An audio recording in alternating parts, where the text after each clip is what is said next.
All right, what a great episode.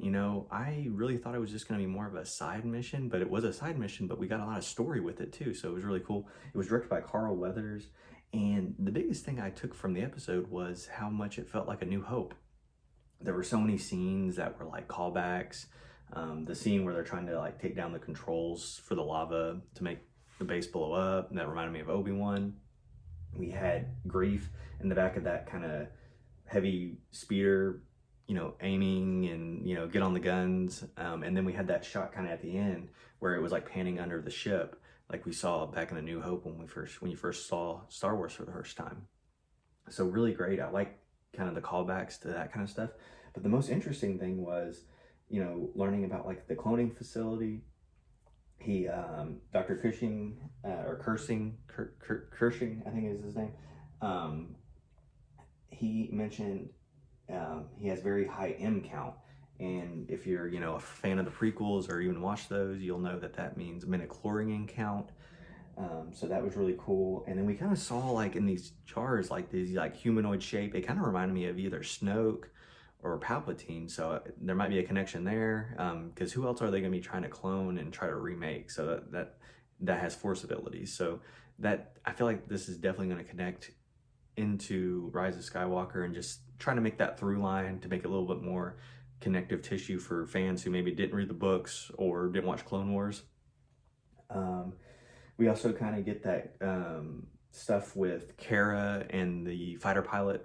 And you can tell that she kind of wants to do the right thing.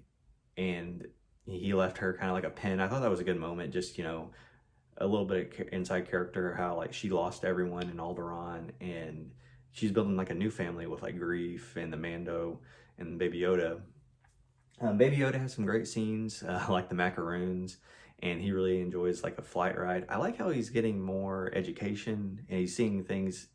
He's not always going into battle with Mando, so maybe he's getting a little bit more knowledge of the world instead of just combat is the only answer. So I'm glad that he's kind of getting a little bit more education, even though it might be a little bit limited.